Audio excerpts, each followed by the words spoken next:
Good morning. Can we hear it for the band, the Mighty Women? And can we hear it for the sound and video team, Dean and Stephanie and Nate on the stream this morning? Don't get enough credit.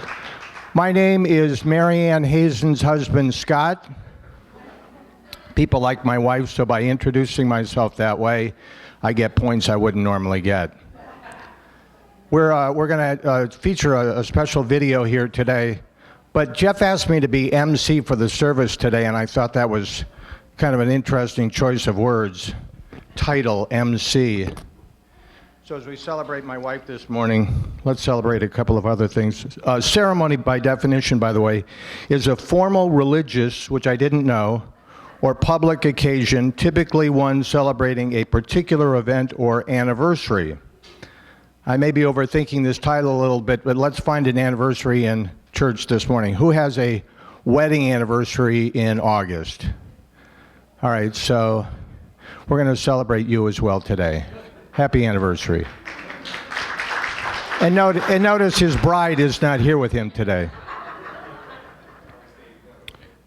We are also celebrating the first day of your renewed financial success today. That's what the video will feature today. And to tease the video a little bit, all three of the participants, along with Jeff, are here in attendance. So in one word, Steve, describe what this incredible message is going to be today in one word. Steve. Freedom. Dale. Peace. Where's Carl? Carl? Worship? All right, so there. If that doesn't keep you riveted in your seat, I don't know it will. But a good tease means we need to delay the show a little bit, so I need to make the announcements. The women will be putt-putt golfing a week from tomorrow. Maria, is it too late to sign up? No. Not too late. All right. You're going to do what? All right, very good. And the men have a date for duck pin bowling. It will be September 21st in Glassport, so put that in your calendar. And as we celebrate anniversaries today, we celebrate my wife. We celebrate, again, a financial message that I hope will be very meaningful. What were your words again, Steve? Freedom, peace, and worship. Enjoy the video. Thank you. Yeah, you have to change outfit there. The recording? Shirt's hiding you. It is. I think he looks skinny though. Good, that's what I need. Okay. You guys ready? Right. Let's do it. Good morning, everyone. Welcome to Freedom Life Center. So glad that you're here with us today. See, I have some of my friends with me today. We're going to be kind of really continuing on sort of in the series that I'm doing, talking about finding your true self, and in that finding true life, finding peace in your life. And so that being said, I asked these guys to join me. We're actually going to be talking about an aspect of it, and it has to do with finances. And so Steve just left us. He's coming back. Sorry. So I'm going to let these guys just kind of introduce themselves and talk a little bit about just about themselves first off. I'll start with Dale first. Maybe Dale, introduce yourself. Everybody knows you, but what you do. Yeah, I'm Dale Dominic.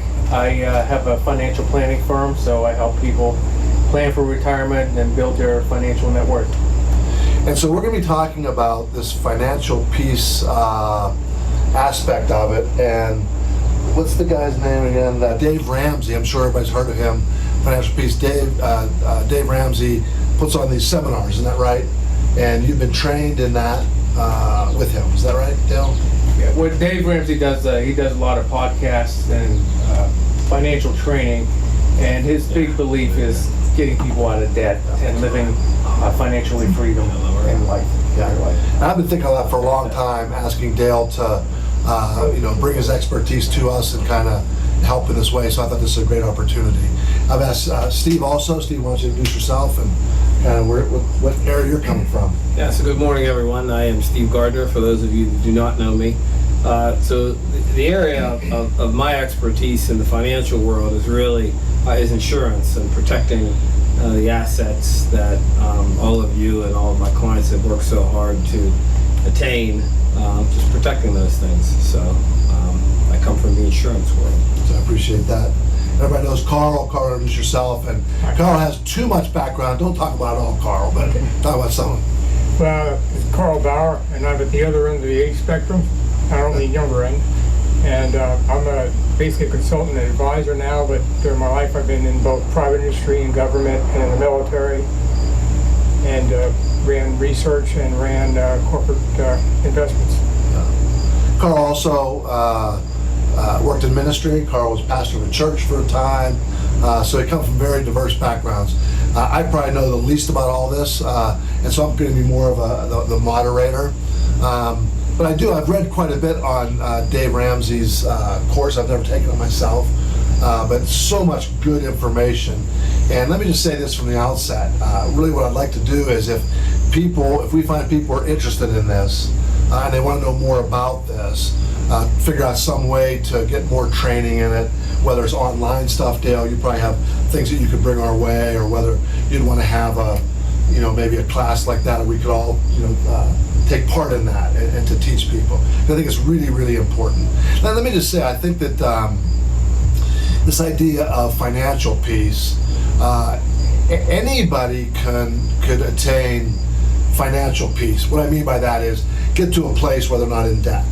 That doesn't mean that you are at peace in your soul. Doesn't mean that you have spiritual peace.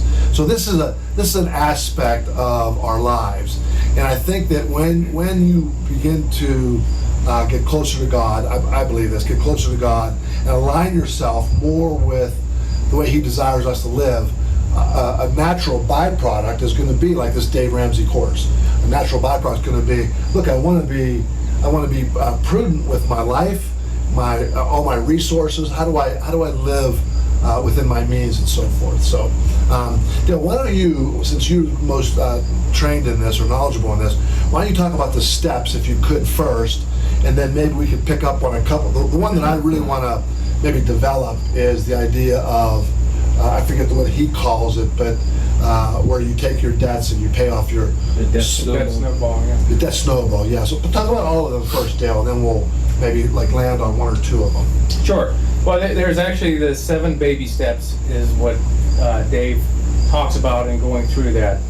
And really getting into it before you start those baby steps, you really need to formulate a budget and figure out where your money is going. Is it going in the right places? Is more going out than is coming in? And figuring out how to stop that from happening. And once you can do that, you need to start saving for an emergency. Most people in this country do not have the ability to put a new roof on their house, fix their car if there's a major car problem. They don't have money in the bank to do that, so they ended up putting things on credit card, and then it just escalates from there. They have no way of paying that off every month, or they start buying things. And one of the big problems today is everything in the world is moving towards subscription services. So you think, well, this is only $10 a month, and this one's $20 a month. Next thing you know, you have $500, $600, $700, $800 a month going out on different things that you don't even realize, and you just pay your $50 a month on a credit card, and all you're doing is accumulating more and more debt. So we need to figure out how to get rid of that and stop that from happening. And as I said, once you do that, first step is save $1,000 for your emergency fund. And these are guidelines for most people, but everybody's in different situations, so that's why you talk to somebody who knows what they're doing, who has been through the program to help figure out where you should be along this line. And then I have a list of the baby steps. And then 2 is what Jeff was referring to, is the debt snowball, eliminating those debts.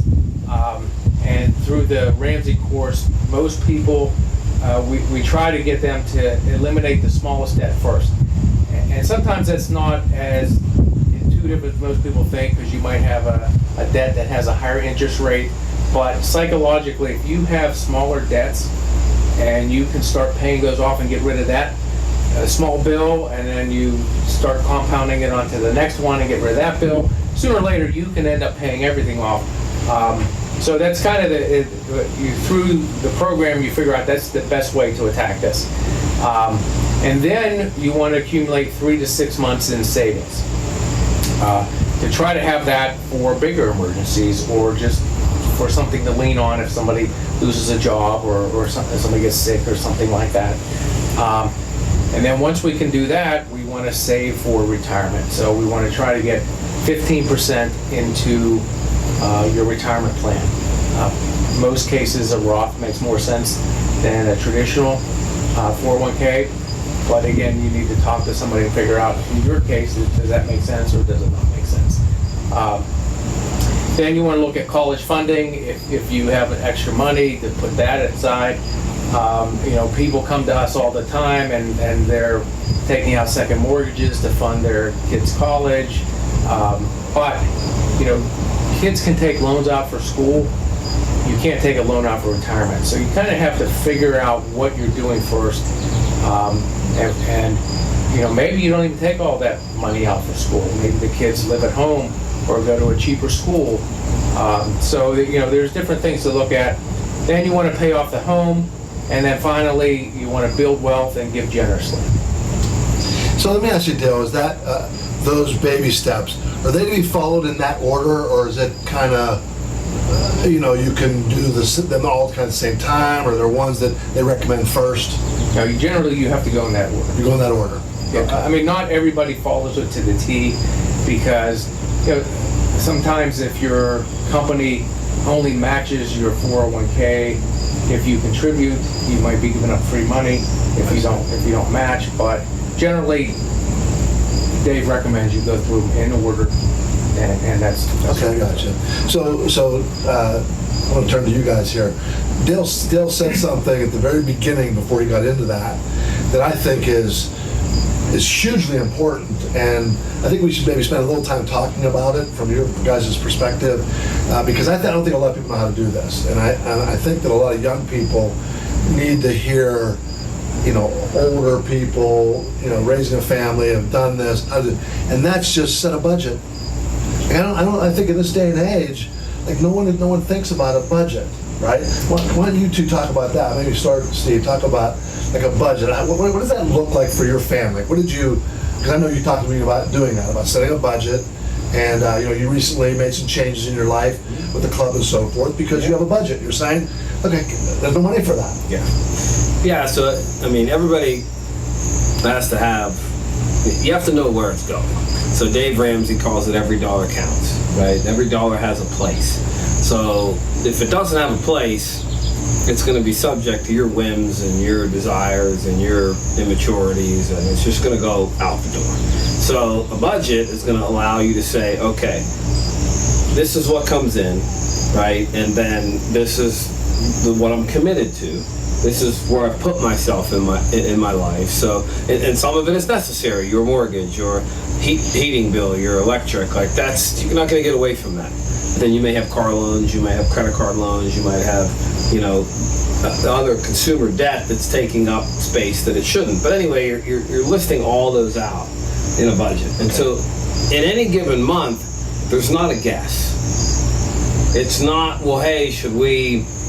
Can we go to dinner? Well, I don't know if you can. There's, so there should be a budget line for entertainment or eating out or whatever it is. And if you assign every dollar, then now you're controlling. And to me, I think that's what Jesus spoke about so many times in the Bible when he talked about money was just, we want you to learn how to manage it, right? The parable of talents, just the people that managed it well were rewarded.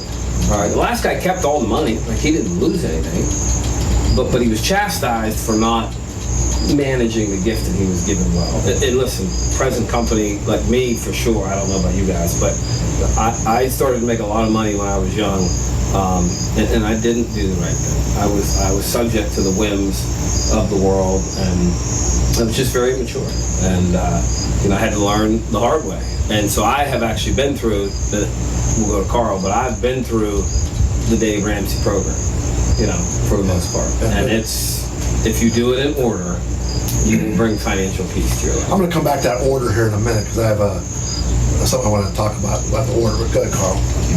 So way back when, I lived from bill to bill.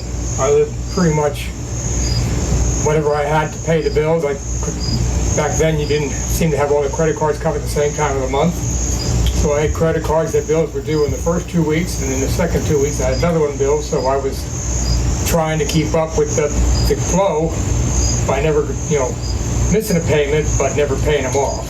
And that doesn't work. And I didn't get Dave Ramsey because that was like 50 some odd years ago. Right, you did it on your own. But what you had to do is cut up some of the credit cards, pay them off, and get down to just one or two, whatever you kind of figure makes work, and pay them off before they charged interest.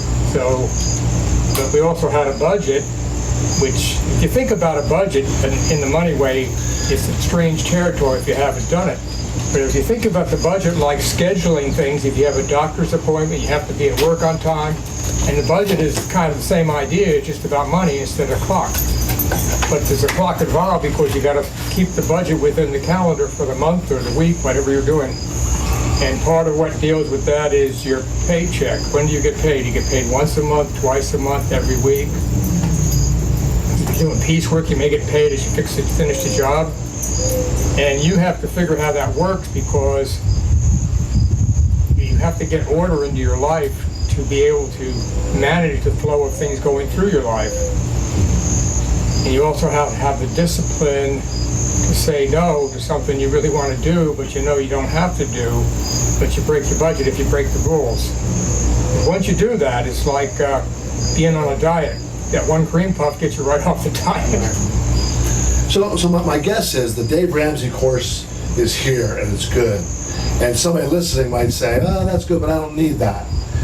Until they sit down and do a budget and they realize, wow, like we need the Dave Ramsey course, right? Well, there's also, Steve said that every day or every dollar, Has a place. there's an app that Dave Ramsey has, so you can put in all your expenses and figure out a budget. So Oh, okay, that's it's excellent. a free app, and there's other apps out there that you can do to put in your expenses so you can figure out your budget. Because there's a lot of things you don't think about, like, now you're not thinking about how much you spend at Christmas. Oh, yeah, And, yeah. vacations and things. There's always things that come up, but putting them all in a program helps you figure out what you're going to spend over. Okay. Mentioning the Christmas, they used to have Christmas club. You remember my so parents much? had, Yeah. And then you had the money at Christmas to buy Yeah. things. Or there Novel was, concept. stores used to do the layaway where you picked on something and you paid every month, and then if it's paid off, so you could take Yeah. it home at Christmas. Carl, me and you, that's what we grew up with. Yeah. We didn't have credit cards, we laid away. Go to Yeah. Kmart and you want a pair of shoes, you laid them away. But it Went down forced to you into a couple bucks schedule. every Yeah. week. Yeah. Hey, so we've all been in church for a long time and everything, and we've all heard about the concept of tithing, which you know how guys I feel about that, and about giving, and I'm sure Dave Ramsey, Christian man, he believes in benevolent giving and so forth. So a lot of pastors would tell you that the giving part, that should be number one. That's the last thing on his list. You follow this in order. So do all these things. The very last thing you do is you give to God. How do you guys feel about that? If the only goal, if the only goal is straightening out your finances, then it's wise counsel to not put it anywhere else other than the places that it should go until you get to that margin. But as all of us sit here as followers of Jesus, we know that the way we handle our money, or you should know, it is a really big reflection of who you are and your participation in the kingdom and all that stuff. And so, to me, I would be giving it away. I don't know what level, but to me, if you bring, we're talking about financial margin in your life, and the story in the Bible that we know is the woman that gave her last few pennies, and Jesus complimented her. So Jesus didn't go up and say, hey, I hope you have financial margin in your life. That's great, that's why she gave, because she followed Dave Ramsey's plan. So I'm not saying it's a good idea to handle the resources that we have, but Well, I mean, it's his anyway. I was saying the last step is giving and giving generously. That doesn't mean in your regular budget as you're trying to Good. get there Thank you. that you don't have that in your regular budget. And then once you achieve everything else, you have excess to give. That's what I was getting at. Yeah. I was getting at this idea of you follow these steps. It sounds like, right, if you follow these steps, it sounds like I do this, and the very last thing I do is give it. And that's not what he's saying. Right. I know enough about him. I wanted you guys to, to elaborate on that. It's part of the way that you live as a believer. Like, so when you're making your budget, benevolent giving is in there. Right. So when you do your budget, that may be your top thing. You may say, first thing I'm going to do is I'm going to make sure I give to God, in whatever way you do that. And then the next thing is, my house over, whatever. You follow what I'm saying? Well, So it's part of that. Here's a great question for you. Like what, and you've given this sermon in church a number of times, but like, so if someone's struggling with the percentage, like can you unlock their brain and just go, hey, if it's $25, it's $25. Well, it's fine. Like I don't want people I to like feel. what Paul says. Paul says, set aside a sum of money in keeping with your income. So what that tells me is it may go up, it may go down, right? And it says purpose in your heart what you'll give. So it's a decision that you make. So you sit down and do your budget. That's good. And you go, you look at your budget, let's say, for example, and you go, we want to give this much money. Well, if we want to give that much money, we have too much money going on and all this other stuff. So let's do this system where we can take care of those things so we can give what we purpose in our heart to give. We really want to do this. But until then, you don't, so you have these obligations, right? And we all know what that is. So you have these obligations. If at the end of all those obligations, there's no money to give to God or the church, that's a quandary that you're in. You know what I mean? You really need what we're talking about right now. Right? You really need that. And so you need to get that in line, because you can't, a pastor might say, well, listen, you give to God before you pay that Visa bill. Well, now you're going to get bad credit, you're going to go, you have to be smart as well. And so I don't think Dave Ramsey is saying, or any of us are saying, I certainly don't say as a pastor, I don't care what debt you have, you give to God first. You're so under the water, it doesn't matter, you give to God first. I'm not saying that. So I think it's also important, why are you giving to God or to somebody in the name of God? Because you think that they need help, and you think as your relationship with God moves your heart to say, I want to help them. Why are you doing it? Because you want to help them, or because you think you're going to get a payback, so to speak? And I think that's part of when you get in this formulation by percentages, you start being in this expectation. Oftentimes it's said, if you do this, God will pay you back. And, that's not what it's about. So, but I think about this, and I think about this with my grandfather. I lived with my grandfather, and he was a heavy smoker. World War I, he smoked 500 cigarettes a day sometimes. So he was smoking. He was in his 70s at this time. That's where I am. He would quit smoking for 2 months before the holidays, so he would have that money to buy presents. And we didn't get a lot of presents. We got like one present each, but to pay and have a dinner and all that kind of stuff.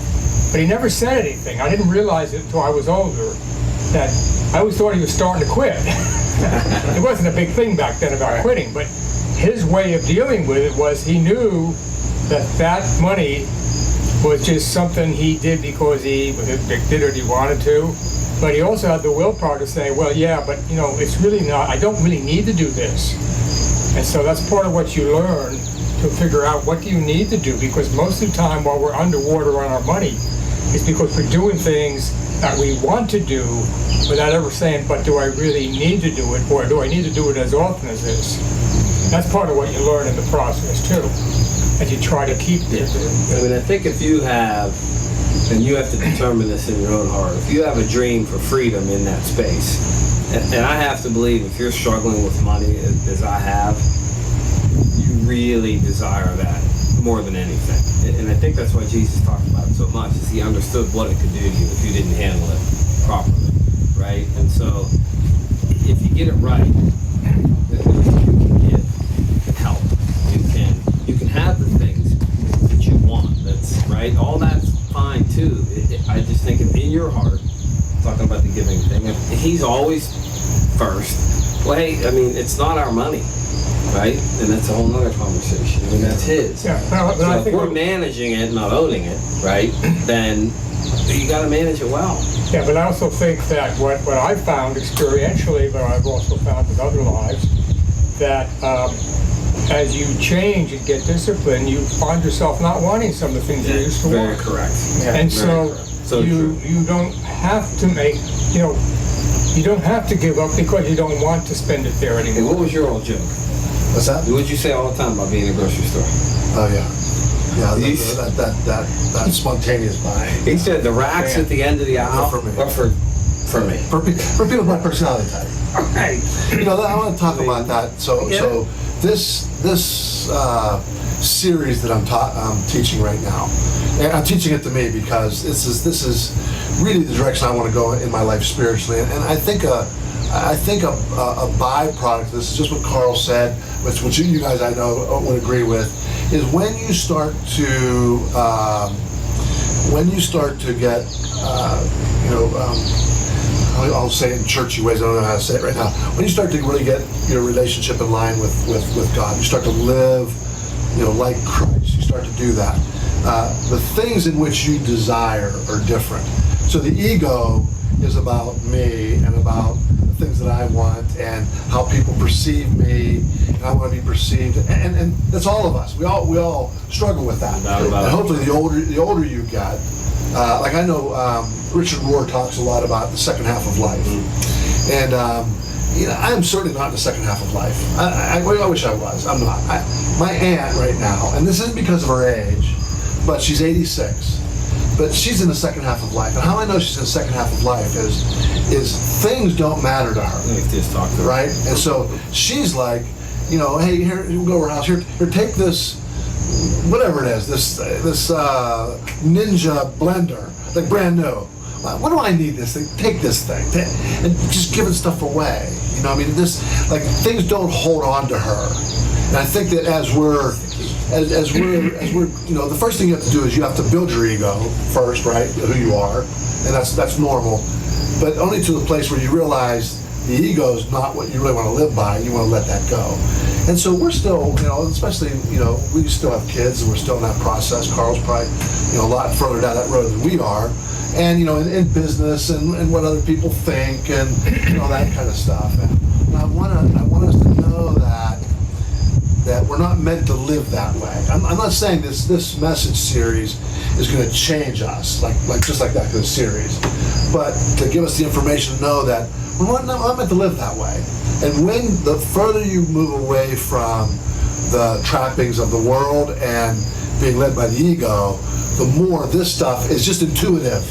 But since it's not intuitive now, that's why we need this. Right. That's why we need to sit down and do this now, right?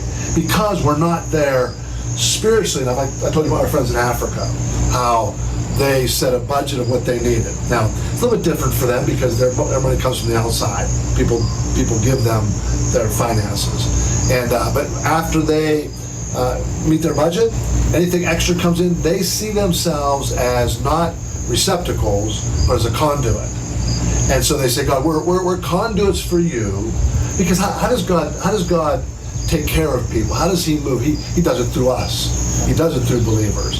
And so if we set ourselves up, and I think this is what Ramsey's saying, and what we all hope to attain, we want to set ourselves up that we can be conduits for God and to be a positive force in the world for whether it's finances, whether it's grace, it doesn't matter what it is, for whatever it is. We want to be conduits for God, and this is the way to do that, right? It is, and it's also a healthier way to live, because once you get the debts and the burdens off you, you just have a peace amongst yourselves that just makes you feel a lot better. I would say, I know I'm doing a lot of talking here, but I think it's almost like two cogs. You know what I mean? It's hard to be spiritually healthy when you are so weighed down by debt. Yes. Right? Like that's like that. So I was talking to Steve about this, about how we're supposed to have, what kind of relationships we're supposed to have as far as money. Like money should be something that's just that we use, that doesn't have a hold on us. But when it has a hold on you, you can't possibly have a good spiritual journey when all you think about is, even if you pay it off, even if you pay all your debt off, if money still consumes you, I'm making more of it. Now it can swing the other way. My debts are paid. Now, man, I just want to save more, put more in the bank, get more, bigger. That's not a healthy relationship with money either. Right. I mean, and so I think that what everyone needs to get from that statement is that, like, your money matters. Like, it matters. So every decision you go out in the marketplace and you make, it should be calculated. And honestly, they teach you to track your money for a couple months. Every nickel you spend for, Andy Stanley just did a talk, said do it for 2 weeks, do it for 2 months, whatever. And what that'll teach you is really what your habits are, right? If you stop at Starbucks 27 times a week, and you're still in debt, that's probably a bad idea. And the thing is I love Starbucks. It's only $5. It's easy to drive through. It's Sunday after church. I deserve it. Like, I get it, right? But at some point we have to take hold of how we think about the resource that God has gifted us with, and how we're managing it, and how we're using it. What we're trying to say, and what Dale can teach you, is that if you do it and do it correctly, it's not an issue. Yeah, we talk about freedom in Christ. It's freedom. I think it's harder now than ever because of social media. Because you see the best of everybody on social media. So this person has a new car, and this person's on vacation, and they're out to dinner here. So you're thinking you should do all those things. But nobody can do all of those things. You're just picking the best of everybody. And you just have to realize you have to figure out what's right for you. And make sure you're not overspending. And let's face it, the ego's a big problem with all this. And that's what you're alluding to. You're saying, you look at these people and you're saying, wow, like I want that. Comparing myself to, these images that are false for the most part, right? Because who posts the bad stuff on Facebook about their life? No one posts the trouble. No one posts the fighting, the divorce. No one posts that stuff. It's only the best of their life that they post, right? And so, I think it may be easier for us, maybe, I don't know, as we older, and all this technology has been assimilated into our life, but it's harder for young people because phones and social media hasn't been assimilated to them. It's part of their world. Right. It's just part of the way they live. And so they don't know any other way. Like we know what it was like when we were growing up, and you didn't know anything was going on in the world or things like that. And so it's harder for people today, for young people today. And I really think, I honestly believe, I think we have a group of, I also call them college and career, good group in our church right now, that I think that I wasn't taught this when I was that age. I agree. I don't think you were taught this when you were that age. I don't know if you guys were, but from our perspective, this is our duty.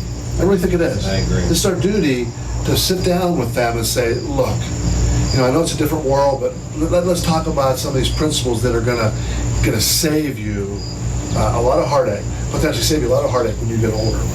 You guys agree with that? Yeah, 1,000,000%. And it's, the lessons that I'm teaching my boys right now, and then you can ask them all privately and they'll tell you, are all based around the things that I failed to do well as a young man heading at their age. Because you come out, you get a job, you're running, you're making it, and you get this thought process of you can out-earn it, you can just keep running. It's just, you can't, you have to, if you start managing it from the beginning, life's just going to be easier. The choices you make today will determine the life that you live 10 years from now. It's a fact. I mean, I think that one of the things that when my son went to college, and he's 50 now, he got his books were there, his tuition was there, his dorm, and he had $50 a month. If he needed more than that, there were jobs to be found. Because anybody can live if the credit card just keeps bringing it up. You don't learn how to handle money. When he was growing up, he would get an allowance, and the allowance was to pay to do stuff around the house or around the land. but it was to give him money to learn to handle money. So he had to save up. He wanted to buy a present for something and save up, or get some extra work or something like that.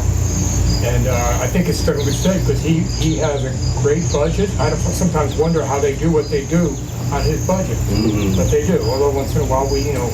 Of course you do. That's what you do. Hey Dale, so just speak for a minute to the idea that some people feel like, I don't make enough money to be able to do what you're saying. And the amount of money you make is irrelevant to living this kind of life, right? Well, absolutely. Again, it all falls back on the budget side of it. So you have to figure out how to live within your means, or figure out how to make more money. Get a side gig. Drive an Uber, do DoorDash. I mean, there's things you can do, hopefully temporarily, to help work your way through this. Yeah. But I mean, there's two sides of you have your income and your expenses.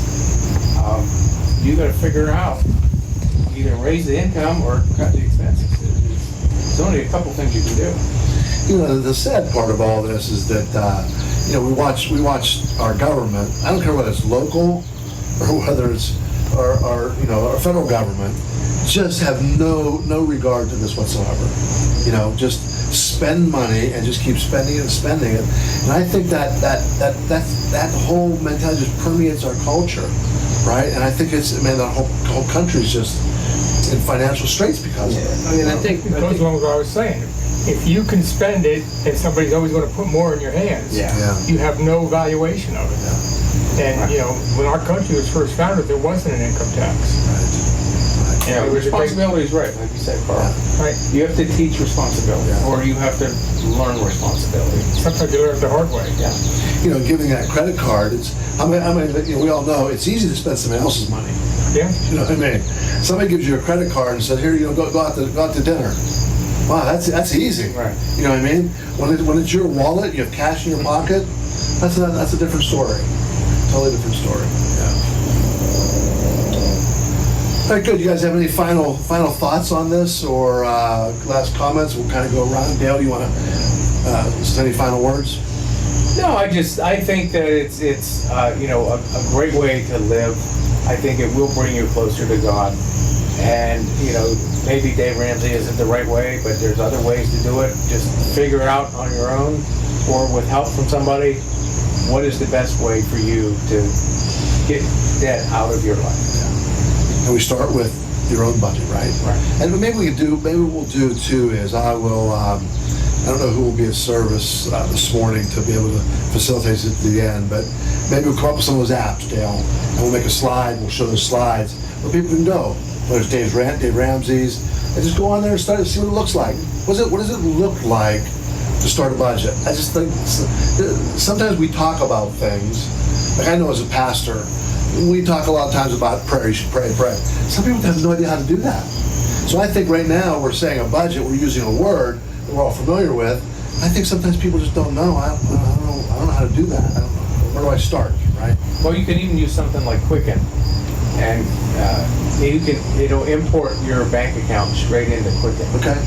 And it'll track all your expenses right there. And it shows you exactly what it is. Okay. Good. Now, unlike a credit card payment will just go as a credit card payment, but most credit cards, if you go in and look and you can run in their statements, you can see it. They'll do a breakdown of where your spending's going as well. Right. So you can look at it that way. But Quicken is a great tool to not only keep track of some of your finances, but your banking and everything else to help figure out where you're spending. That would be an eye-opening thing. Wouldn't have a pie chart, have a list of everything where you spent your money. Look at that, a visual, and say, "Oh my, I can't believe that. I can't believe it's spending that much money at Starbucks." You've got 25% on Starbucks. Yeah. Yeah, that's the. Listen, if you stop, if let's just say it's just $5, right? $5 a day for 30 days. It's a lot of money, just like that. Boom. But that's an interesting one. I don't know if you've seen this commercial. The guy looks like he's Abraham Lincoln. He talks about $5, Yeah. and he's representing people selling campers. And they get a deal where you can buy a camper on a program which costs you $5 a day. He said, only $5 for this. Yeah. But it's $5 a day, 365 days a year, and an extra day on leap year Yeah. for years. Right. Yeah. I mean, to me, that's a whole nother podcast, because what they're feeding us is that. Yeah. It's the monthly payment thing. Every car commercial you see, just get through this month, and we'll get to the next month. You know, let me, I want to just Yeah. interject something on that.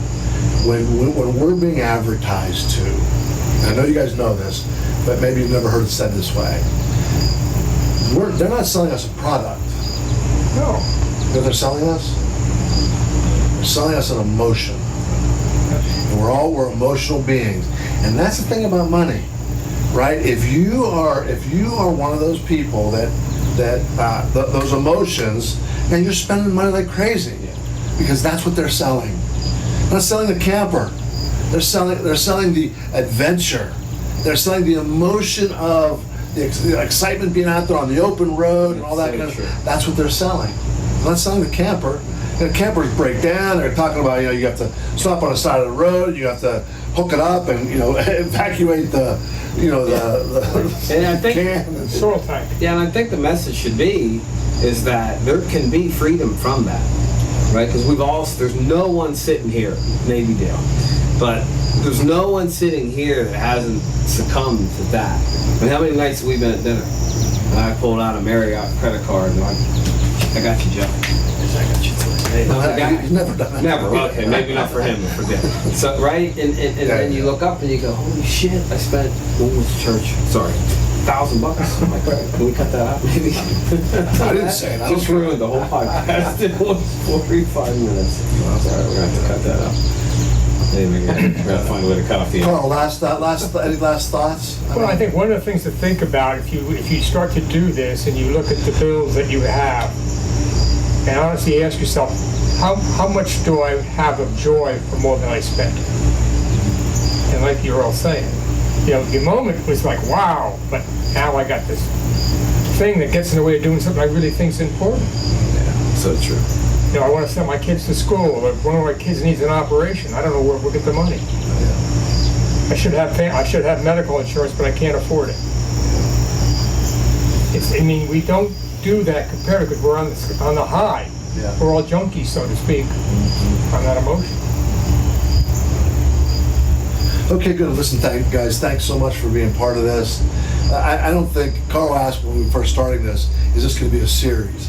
And I think this is such an important topic, that this needs to be something where it's not somebody having a monologue with you. This needs to be a sit-down dialogue class, something where it doesn't matter whether It's got it's... to be participatory. It has to be. Here's So- what I'll tell you. Dale, if anybody wants to come to me, ask Chuck for my cell phone number, sorry about the dogs, my email, I'm available. I've been through it. I've built a budget. I've lived by one. I've built margin into my life because I did what Dale's saying to do. If you need help, I'm serious. Just call me. I will help you. I think we're all available to help. And that's true. My guess is that Hey! young people may not seek us out for that kind of thing. My guess, I could be totally wrong, but if we were to somehow offer something where they could come and it just be to ask questions, to learn more, and then through that establish relationships, or maybe it's with one person, a group, or whatever. And I think I want to move towards that direction. Come the beginning of this, after the school year starts, everybody's kind of gets settled in the new, everything's kind of moving along. To have something like that, like let's say one night there we have maybe a Q&A, about this matter, and just say, listen, we want you to come. I'm not saying that you need this, or you have to have this, or you should do it, but just come, have a Q&A, get a little more detail, and then see if this might be for you, right? Because The earlier you figure it out, the better Exactly. you are. So, and this is what I think. What keeps people from doing this is ego, because maybe they know that they need it really bad. They're so in debt, they're embarrassed because they're in debt. Listen, we all know it, we all get it, and we're here to help in that way, right? Yeah. So I think that's something. There's nowhere you've been that we have not been, I promise you. Okay, I think that's it. Thanks, guys. So appreciate it. That's all for now. You guys have a great Sunday. Thank you. Yeah, change. You have to change outfit there. The recording.